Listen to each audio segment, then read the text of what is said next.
Hey everyone, Sarah here. And I'm really excited to share this interview with you with Ashley Wray. She's amazing. She's absolutely radiant. And I know that y'all are going to learn so much from this interview. Thing is, we recorded it a little over a week ago and things have shifted on our planet so freaking much since we talked. And so I really wanted to hop in here and just say hi. Hi guys, how are you doing? Love you. I'm grateful for you. I'm sending so much love to you and your loved ones wherever you are in the world, whatever's happening in your world. My heart is with you. God, we're really in this together. We're really going through so much together as a species on this planet. And I see so many people like lifting each other up and helping each other out. So many communities that are coming together. God, thank you, thank you, thank you. It's amazing. And I also believe that this pandemic is a wake-up call from our planet to get our shit together, to get our act together, to dive within, to spend time with our communities and with our families. If we can't be together physically, then we need to be together digitally. My God, I wish I had invested in stock for Zoom a month ago, because Zoom communications has got to be just taking off right now. And yeah, this is a huge opportunity for those of us who already have online businesses and who already have some thought leadership around, personal development and spiritual growth and global transformation and sustainability on our planet. We have a huge duty right now to step up and speak to our people. There are 7 billion people in the world, maybe I think more than that. And 2 billion of them are on Facebook and Instagram right now. So many of them are captive audiences sitting at home searching for truth, searching for meaning, searching for hope. And so many of my listeners, so many of you are the kinds of people that could reach into their hearts and lift them out of fear and lift them out of despair. And you have to get in front of them. You have to step up. This is the time to step up. This isn't the time to shrink away and step into fear and doubt. Because so many people are doing that already. You can see it on the news. I hope you're not watching too much of the news. But if you're watching any of the news, you see so much fear. And this is the time for those of us that are privileged enough to do so, to step up and be in our power, take compassionate leadership, thought leadership, community leadership. If you've got an offering, it's okay to sell it. You just can't do it in the traditional way. This is what I've been saying all along. I'm not into the traditional sell way of doing business. I'm into conscious sales, conscious conversion. And now more than ever is the time to really do that piece, to do that work. That means that you need to empathize with your people, those people that are sitting at home in despair and hopelessness and fear. How can you reach them with your message? How can you reach them with your heart and bring them out and help them transform? Because the more that we transform individually and in our families and in our communities, the more we can transform this planet. And that's the wake-up call that Mother Earth is giving us right now. It's time to transform. It's time to step up. It's time to do our part to create a more sustainable world. All right. I think that's my rant. I thank you all. I'm super grateful for you. Keep on doing the good work. Keep on loving each other. And enjoy this interview. It's beautiful. And I'll talk to all y'all later. Mwah. Hello, everyone, you beautiful people. Thank you so much for listening to today's episode. I am honored and delighted that today is my guest, Ashley Wray, the founder and CEO of the wildly successful Mala Collective. You probably heard of it or seen it in your newsfeed. It houses a huge collection of authentic, handmade, fair trade mala beads, and Ashley runs the business and designs the beautiful collection of mala beads, crystal kits, and meditation cushions. The company works with artisans in Asia, from Bali to India to Nepal, to create products supporting a mindfulness and meditation practice. The cushions and crystals are meant to inspire you to take a moment to breathe. The mala beads are tools you can use in your practice, but also they're beautiful and you can wear them throughout your day to remind you of intention. So since starting the Mala Collective in 2011, Ashley has taught meditation across North America, taken meditation trainings from Los Angeles to New York to India and Bali, and has worked to make meditation and mindfulness more accessible and fun. Ashley, I am so thrilled to have you as a guest on today's show. Thank you so much for being here. Thank you. Oh my gosh, I'm so honored. And that was a beautiful introduction. Thank you so much. I'm really grateful to be here. Thank you for having me. Yay. So we'll just dive in. First off, let's see, for those of you that are watching the video, let's see a mala, some of your malas that you're wearing. Yes. So I have one that is Labradorite. Labradorite is for serendipity and synchronicity, which I am a huge fan of. I totally believe in the idea that there is something bigger than us, and there's a plan for us, and the universe is just here supporting us and giving us all these beautiful serendipitous moments. So I like to wear it as a reminder to not try and control every situation as much as sometimes, we often want to control situations. Letting go is a nice reminder. I love it. And that's such a beautiful stone. It's got rainbows all through it. Which is oh my gosh, here, I'll hold it up, but the lighting might not be the best, but it's a beautiful gray. There's like some blues and just beautiful awesome colors. I love all these beautiful stones naturally from the earth. Like, how cool is it? Thank you. Like thank you, Mama Gaia. Yeah. In awe. So tell me, what kind of impact do you want to make in the world over the next 5 years? Well, that's a wonderful question. I actually reflect on this morning in my morning journaling practice. So every morning I do gratitude journaling, and I was just sitting on the beach. I'm in LA at the moment, writing out what do I want to create, and I want to inspire more people and help people connect to themselves and understand that what they are seeking, they already have within themselves. So connecting to this I'm enough mentality, taking a moment to slow down and breathe. I think just the more people that take time to connect to themselves, it's such a beautiful, very, very simplified experience. But the more people that learn how to meditate, how to love themselves, how to be kinder to themselves, it just radiates like ripple effects. So I'm not sure if that's a solid or concrete enough answer, but I'm feeling very pulled to start speaking more and teaching more. And I've really been apprehensive to become the face of the company and to teach and to lead in a really external way because it scares me. And, that's a good enough reason.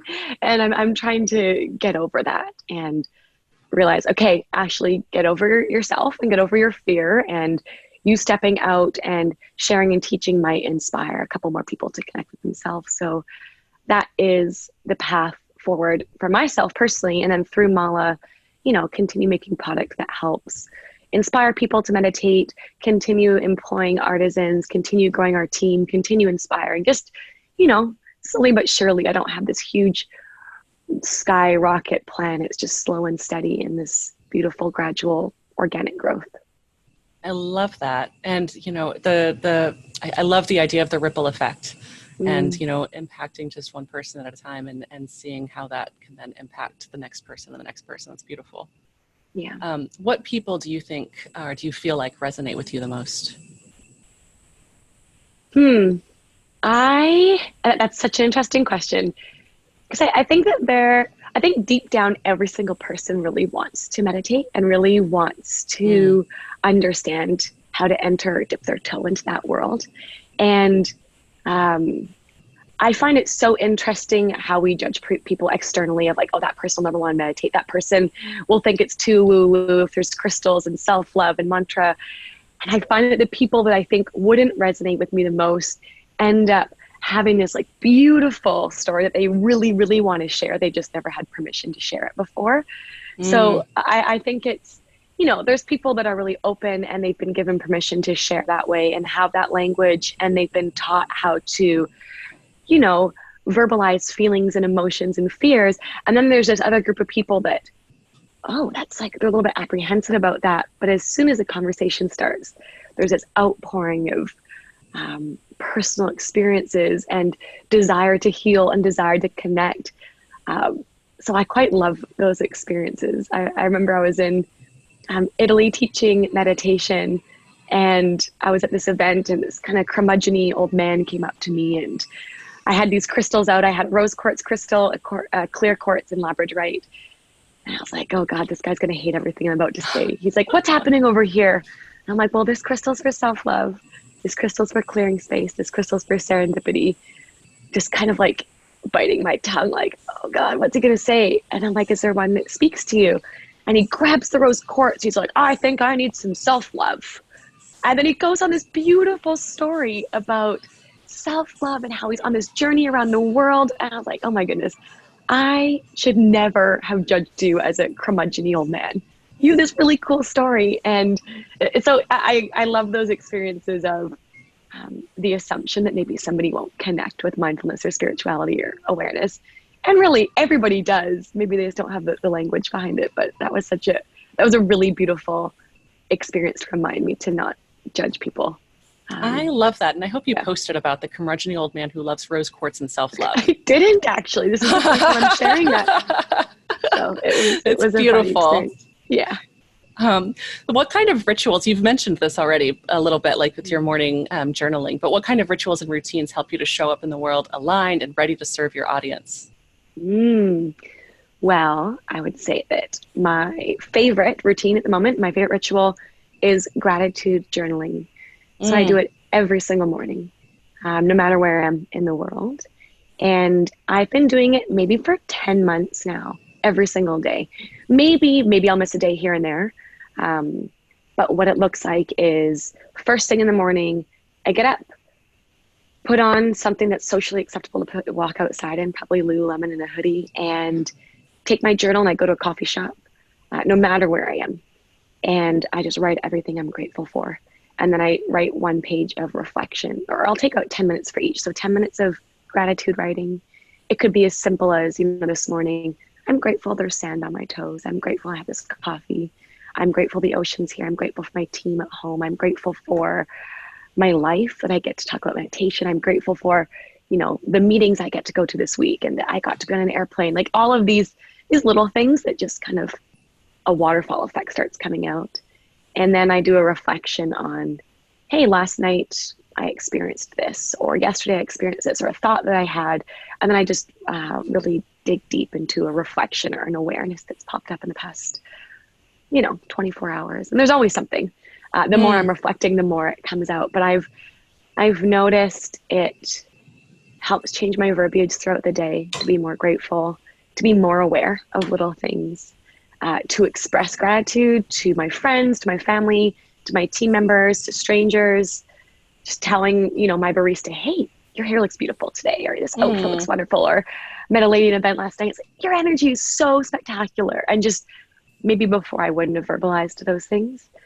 But when I start getting to this mindset of gratitude, I start to outwardly express it verbally throughout the day. So I'm really, really loving that whole mindset shift. It's been really, really special. I love that. And while 10 minutes doesn't seem like a long time, that's a long time to spend writing out every single little nook and cranny to be grateful for. I love that. So it means that you really you find little things that you wouldn't have expected.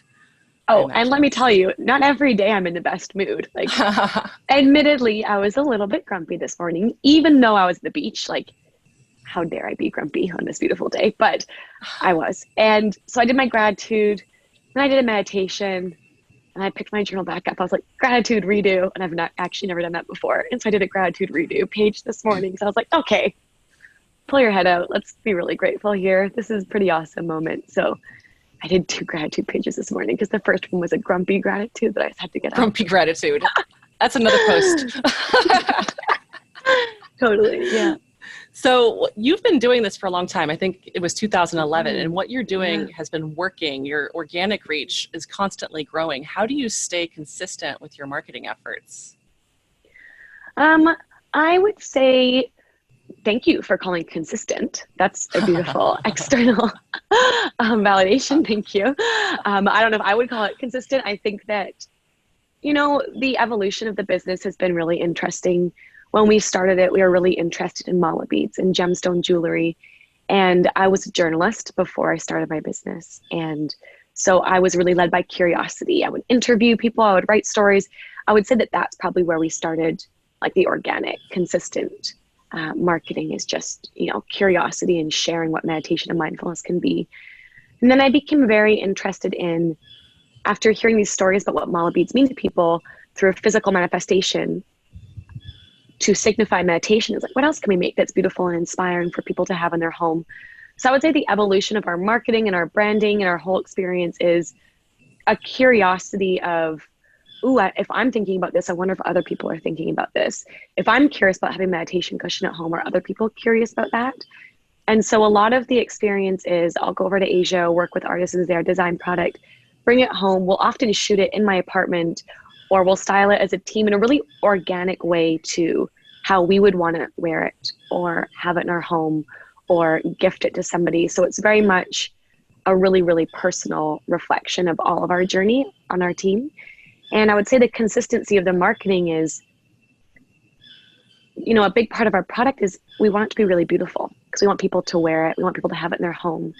So I think that the consistency of, is this beautiful? Is it authentic? Is it manifesting a lot of tradition and bringing forward tradition that is authentic is really important. So I think we're really lucky. The product's just really stunning and really gorgeous. And Instagram and Facebook, they've always been a big push for us. But I would say the more that we're emphasizing the physical beauty of it, the more that it lends to something like Instagram and Facebook. Right. So I think, you're mentioning that you're seeing our ads a lot before we jumped on the call. So that's we're just really, lucky that the products have turned out so spectacularly gorgeous and that we have beautiful photographers that can help translate that visually for us. Beautiful. So as you mentioned, you have a team, you're grateful to your team. You've got your photographers, you've got all these people that help you build this business. How do you stay authentic as you grow and you bring in these people to help you? Would you say authentic? Do you mean as an individual or as a brand or? I mean, I guess it could be either, but when you're people are posting on your behalf on social media or, on the behalf of the business, how do you stay grounded and authentic when there are other people doing the work on your behalf? I hear you. Well, we're a really tight team. We're a small team, and I like to lead with a lot of vulnerability and openness and a lot of honesty. And I think that our team, we spend a lot of time making sure we're really aligned on our values and our vision and really understanding I am not Mala Collective. Mala Collective is an entity separate to all of us, and that we are all here to watch this beautiful thing grow and expand and inspire people and change lives. So if we all get to be a part of this thing, what do we want it to look like? And so we all take a lot of pride in the messaging, in the photos. I used to write every post and be on set for every photo shoot. And I trust my team so inherently that they are so deeply in love and aligned to Mala Collective that the pride there is so strong. It's such a cool feeling. And I think it took a lot of vulnerability, a lot of communication, a lot of understanding the brand, a lot of, I'm a big crier, I'm a big sharer, I'm a big, leading with all of that. I think people understand this isn't just about Ashley. This isn't her, this is not my journey. This business is so much bigger than me as an individual. Everybody feels a part of it. And I hope they all feel a part of it. And I want to share that experience with everyone. So I lead with a lot of openness and trust, and I think that manifests through the brand. That's beautiful. I mean, the more heart-centered businesses we can have in the world, I think the bigger the impact.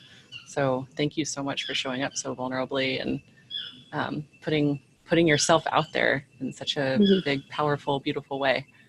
Thanks. How do you stay in alignment with your customers and make sure that what you're offering them resonates with them? Yeah. Well, in a very selfish experience of the business, I would say that most of the product that we make are things that I'm really curious about. And I think, you know, if we get emails, if we get like 30 emails in a row of, hey, we want to see this, then of course we'll explore something like that. And we do get requests for different things. I think that the goal for me is to not try and launch a new product every week and to try to stay ahead of the curve. It's like an organic, slow roll, or, you know, if I have a meditation and this vision really hits, then we start exploring a different product. Or if, you know, we all ideate and we're all really open as a team, like, what do you think a really strong collection would be? What are the words that are sticking out for you right now? What's an experience that you've had that you'd want to turn into a product? Sometimes going to events, people will share things and that will inspire things. So I would say that the flow of our collections and our product is really led by experience, intuition, curiosity, and not necessarily, oh, I bet this is going to sell a ton of product and that we're going to crush our Q4 goal because this colorway is so strong. And of course, we're still a business, so those conversations still have to be had. But I would say almost every single product conversation has been led by curiosity and intention and conversations and experiences versus, you know, I think that this one product is going to sell and we can, you know, make X amount. Like, you know, that follows the creative process. I wouldn't say leads the creative process. You know, it's such music to my ears to hear that when businesses are super successful, when they're so heart-led and like, and curiosity driven, and it turns the old paradigm on its head, the old sort of like capitalist, everything's about the bottom line paradigm totally on its head. And I feel like that's happening more and more these days. And it's so exciting to me. So yeah, it's awesome. To like on that point though, like we are still a business and we do have to have those conversations. We do have to review P&L. And I remember when we used to be so embarrassed that we had to charge money for our products. Like, I wish we could just give everybody everything for free. And that would be awesome. Like, we could change so many lives, and how great would that be? But we've definitely gotten emails from people saying, hey, your stuff's way too expensive. Like, how dare you sell it for this? And that's, for me, brought a lot of shame of, oh my God, you're right. How dare I charge this? And how dare I make money off of spirituality? How dare I make money off of people's mindfulness journeys? And, you know, a few things came out of that. Like, I've really had to reconcile that. I don't necessarily feel that anymore, but we do offer a ton of free education to supplement. Like, you actually don't need our products to meditate.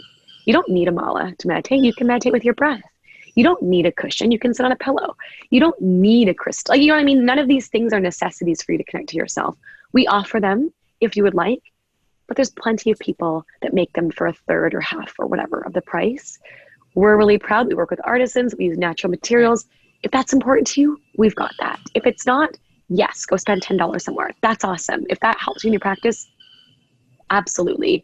So that the free education for me has helped reconcile a lot of those feelings of we're genuinely here to help people on their journey and experience mindfulness.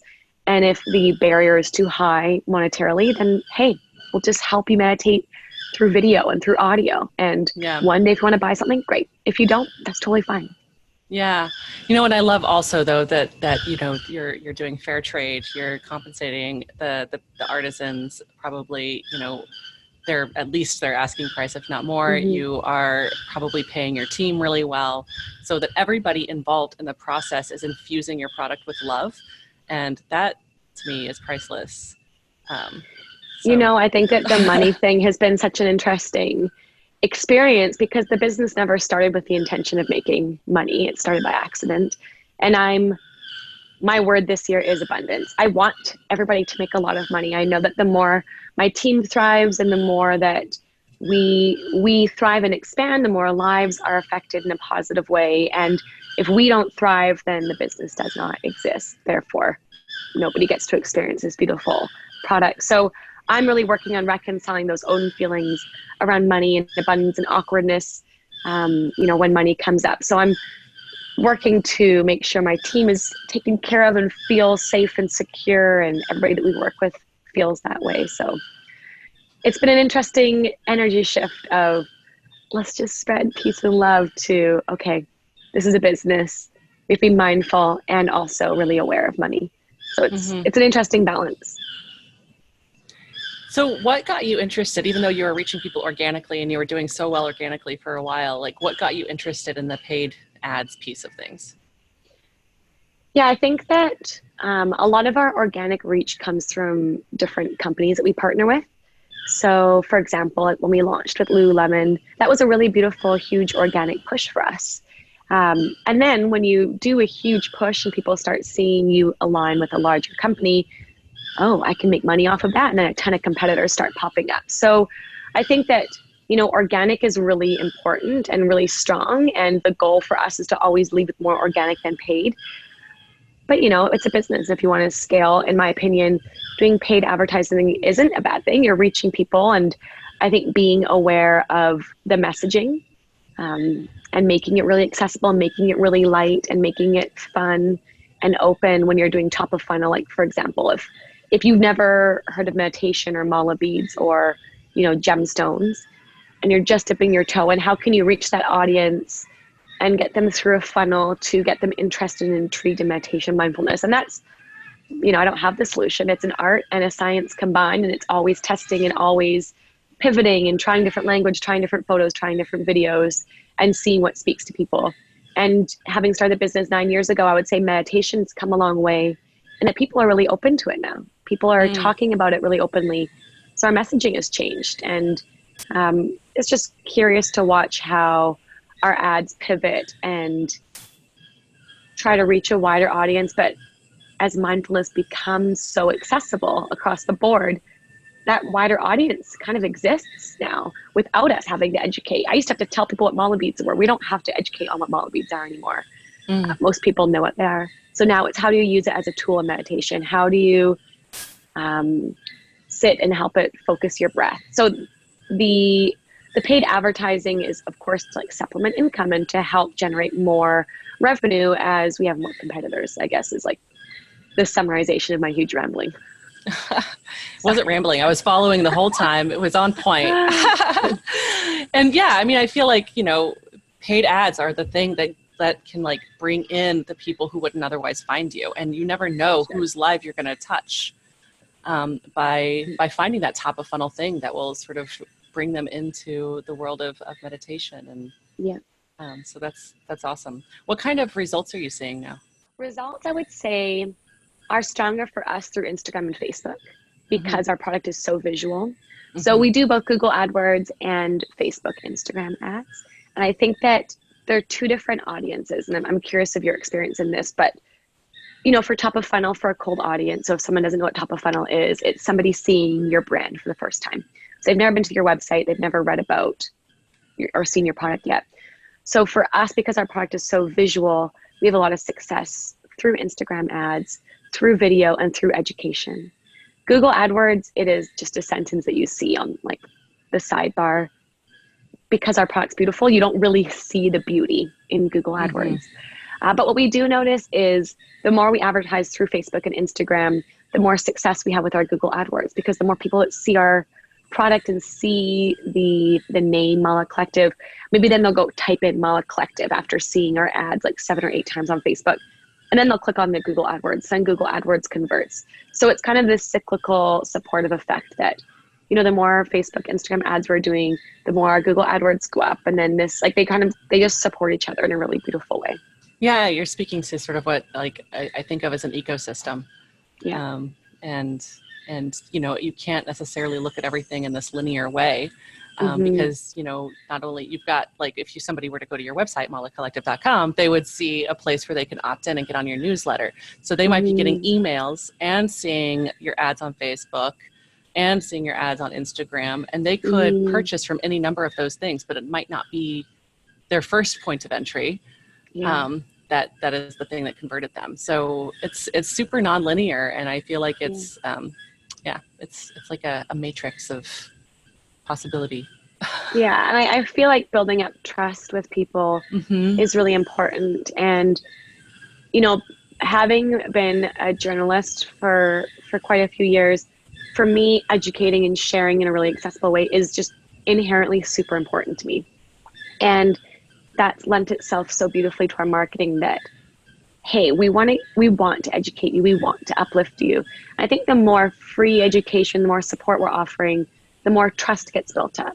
And then maybe they've interacted with our brand 7 or 8 times. And then that trust builds and builds, and maybe it converts and maybe it doesn't. But I do believe that the more trust, the more that you can give, the more that builds a stronger relationship and somebody that wants to continue to come back to the brand, versus just somebody wanting a flash sale item. So we're really trying to create a community that people love and trust our product. They see the value. And we do have a lot of people return to buy new products, either as, hey, my intention was self-love and I feel like I've really achieved that. Now I really want it to be strength and clarity, for example. So they'll come back for a different product that symbolizes a different intention. Or, hey, I'm going deeper in my practice. I really want a meditation cushion so I can keep it out in my living room and it reminds me every morning to take a seat and breathe for 5 minutes. And so they'll come back and they'll return. But I believe that that's because we are giving back a lot and we are building up trust, and we're not just sale in people's faces. And I think that those are different shoppers, and they're not bad shoppers. They're just maybe not as brand loyal. We put a lot of energy into what we create. If someone wants to come and buy a one-off on sale, that's totally fine. That's great.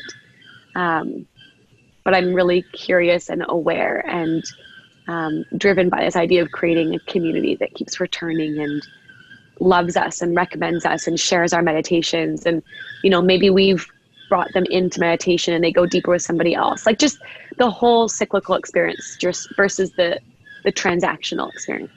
Yeah. I mean, it's about like a deep resonance that is ongoing. Yeah. Yeah. I love that. I wonder if that curmudgeon-y old man is going to find you and buy himself a rose quartz mala. Oh, I gave him one. I gave him a rose quartz. Oh, thank God. Oh, God. Oh, I'm so glad. He picked it up and he took it in his pocket. He's like, I'm going to take this around the world with me. Yes, that touches my heart. I love it so much. Yeah, it was so adorable. I wish you would. Did you get a picture with him? No, it was the first person. I was teaching at this event and he was the first person I talked to out of like a 6-day event. Okay. But it was really sweet. He came back every morning to talk to me about his life. It was just so cute. I just love that. That's like, I don't even know what his name is. His name is curmudgeon-y old man. Curmudgeon-y old man who loves rose quartz and needs self-love. Like, I don't know. I adore, I genuinely feel like everybody has a really beautiful story of their evolution of mindfulness and awareness and their self journey. And they just want to share and they just want to open up and they want someone to talk to. And I really like that we can be that for people. We receive so many emails and messages that are so filled with depth and healing and heartbreak and people just sharing their journey. And it really is just about connection. So, how can we build connection and listen? And I think it's so cool. It's so humbling. It's like, for so many people, it's just a product. It's just a mala, but it also symbolizes so much for so many people. And I'm just so honored that we can be just one of the mediums to help people get through whatever they're going through. Well, whatever you're doing, it's working. What's the next level? How do you plan to reach and impact even more people? Great question. Well, I think that a big part of it will be me stepping outside of my comfort zone and teaching and leading in a way that I haven't done before, and curious to see what happens there. I'm also writing a book right now, and so that's cool. Feel free to plug and wonderful. it. Oh, I'm like very early days. As soon as it's finished and I know when it's coming out, I will let you know immediately. But I would think it's coming out next year. So it's around the whole affirmation of I'm enough and reworking and rewiring ourselves to understand that we are enough, and through meditation, through mindfulness, through different practices. And I'm hoping that touches a lot of people. We do have that I'm Enough collection. I would say it's one of the earliest collections that we launched, and people resonate so deeply with that mantra, I'm enough. And we've made tote bags that say I'm enough on it. And I have people come up to me every day, ask me to take a photo of it, ask what that mantra means to me. A man came up to me in the bank. Like, banks are notoriously silent. And he came up to me and I was in the bank line and he showed me his phone and his affirmation on his screensaver on his phone, wallpaper was, I am a millionaire. And I was like, he's like, I love affirmation statements. It was just this like, Oh, cool. Everybody has something that connects there. So I feel like that's beautifully resonant. So I think that that will be a really cool next step. And then we're expanding our education online. So, we'll always continue to develop, make beautiful products. We're really expanding into home, but we're really curious about video, more guided meditations, online courses, just helping uplift people on their journey and sharing the Beautiful. experience. Love it. So I can buy a course and get a mala in the mail, and I love it. That's great. We're working on it. If you have feedback on what you guys want to see, please let us know. It is early days and we're putting it together right now. And it's totally new for us. So like I love it. I mean, I can imagine like a self-love meditation kit where you get the video and you also get like your rose quartz mala and a little pink meditation pillow or something. Well, I'm going to have to write that down. That's a great idea. I love that. So I love just trying things and seeing what's happening. It's not like, I've always run the business that way of like, let's just try it and see if it works. If it doesn't work, we'll pivot. If it works, great. I feel like there's a lot of power in ideation and conversation and planning, but then you have to just do it and execute. So we've been talking about it as a team for a bit. We're like, okay, let's just dive into it now. There's no better way of knowing if it's going to work than just doing it. And exactly. Like as a starting Facebook ad Mala, strategist, I concur. Right? Yes. And I think even just starting Mala, like we weren't ready to start it. We had no idea what we were doing. I built the website. I think we relaunched the website 3 times in a year because I don't know how to build websites. And we didn't start with Shopify. We use Shopify now, which I adore. But like if we had waited 3 years to figure out how to build a website, like we wouldn't have 3 years of failures and wins to help progress us forward. So I totally believe in failing and failing quickly and failing learning a whole bunch, quickly. Yeah. learning quickly, and then being open and honest about failures. Because I think it's really intimidating as an entrepreneur to see people's success and think, oh God, I should be there. Or man, I should be doing that.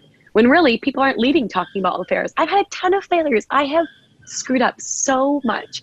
And I don't just shout it from the rooftops because nobody wants to talk about that. But I do think it's really important to talk about how many failures and how many obstacles have been overcome to get to a certain point. You don't just win your way up. There's a lot of failures that educate. And I would say I learned a lot through those failures. And so, I would say that our path to growth is just try and test and go for it and just see what happens. It's not like there's strategy behind it, but just pull the trigger and go for it. Yeah. It's the art, science, and magic. Yeah. Oh my God. I love that. Art, science, and magic. Yeah. Exactly. So final question, unless we feel inspired to do more, but how do you stay focused and aligned so you're not spreading yourself so thin and missing out on what matters most, which is your own spirituality, self-care, and personal growth? You say you wake up every day and do your gratitude journal no matter where you are. How do you stay that focused given all that you've got to do? Well, I'm very lucky that a lot of my work, I get to go to meditation retreats and I get to go to yoga, and how cool is that? I'm so grateful. But it is still cash flow and HR and P&L. There's everything is merged into there. So it's not like I'm just stretching and breathing all day long. So I have to prioritize it. I know that if I'm in a bad mood or if I am stretched too thin, my team knows, and it's reflected in everything I do. And I feel like the day is out of my control and I'm always playing catch up, or I'm always just a little bit behind. I worked with a coach last year who talked about the art of just simple discipline of doing the gratitude journaling every morning. And he's advised 5 US presidents. He's an incredible human being. Wow. And I was like, gratitude journaling every morning? Lame, but okay. His speech was 10, 10, and 10 every day. It's the biggest changer. 10 minutes of gratitude, 10 minutes of reading, 10 minutes of reflection. And I completely underestimated the power of this. And since I've started doing it, there is a really deep, beautiful practice in having a routine each morning that's just for you. Sometimes I'll do it at night, very rarely, but I would say 98% of the time I'm doing it in the morning. And I noticed that now, after I've built the habit, if I don't do it, then my day doesn't feel like it's properly started.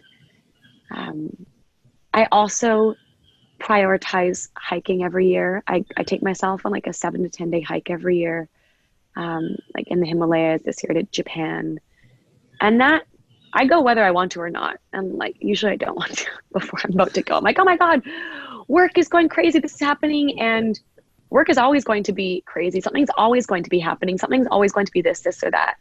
And if I let those urgent fires lead my day, then I'm never going to get ahead of anything energetically or emotionally or feel strong in my body. And, you know, for me, perspective that I get by taking myself to the mountains for a week is such a gift. And, you know, you don't have to go to the Himalayas for 10 days and hike Everest. You can go to the forest for an hour on a Sunday, or go for a walk on the beach on Tuesday morning, or go to the coffee shop and journal Wednesday morning. You know what I mean? It can be however you can fit it in. But I've noticed that as soon as I've prioritized myself to take 30 minutes, an hour to myself each morning, I've noticed a massive shift in my life. So I would say there's no secret other than you just have to do it. And then the simplicity of that is annoying. No, but it I really love is it. I have the intention of being a priority. I have an hour-long ritual every morning that involves like a movement practice, but it's not super structured. But I'm totally going to integrate 10, 10, 10. I'm going to have like movement and then the 10, 10, 10. I love that. Yeah. And like sometimes I'll do 10 minutes of gratitude, 10 minutes of reflection, and then I'll listen to a podcast and I'll go for a walk. And one thing, you know, I know a lot of your listeners work in business and they're entrepreneurial. I'll add in one other thing that I would say has definitely shifted for me as a business owner in the past year is working on strategy every day. So this same coach that I was working with, he came into this room of, there was like 60 of us entrepreneurs. And he's like, how many of you have an hour a week blocked in for strategy? And nobody raised their hand. He's like, that's your job as the CEO. That's your only job, is strategy and lead the vision. So why are none of you working on that? So I've noticed doing my gratitude, doing my reflection, followed by 30 minutes to an hour of strategy work before I open my inbox in the morning, helps me to, coming from a place of gratitude and opportunity and possibility to go straight into strategy work, helps me not be in problem solving strategy, helps me be in big picture thinking strategy. So for example, if I was to schedule strategy on a Tuesday at 1, that whole morning will be in my mind and I will feel frantic and hectic. So when I'm working on that strategy, it's usually how to solve the problems from that morning. Whereas if I'm doing my strategy immediately after gratitude, I then get to think about, okay, what can Mala do? What is it capable of? What are these huge, scary, amazing goals that we want to accomplish in 1 to 5 to 10 years? And what's like a little thing I can do today to put that one step forward? And it's just big picture thinking, and it's making it a priority, just like making your gratitude a priority, just like, you know, your movements in the morning, it being in your body a priority. And I've noticed a really big shift in opportunity, potential, dreaming, and gratitude merging into that. It's been a really beautiful mindset shift. And like, it's been 9 years, almost 9 years since Mala started. And this is something I've only started in the past year. And I'm so eternally grateful for it. So now, you know, when he was saying this is the biggest shift I've seen entrepreneurs doing 10, 10, 10, I'm like, oh yeah, I get it. I believe it. So I think that is the biggest gift I've received in the past year of how to lead. So I'd be curious if that works for anybody else. Thank you for that. I think that was a huge gem for everybody who's listening right now. So I so appreciate it. And thank you so much for being on the show. Of course. I'm so grateful. Thank you. It was a very edifying and delightful conversation. So thank you. Thank you, everyone. And I hope you have a beautiful day, night, week, whatever it is for you. I hope it's awesome.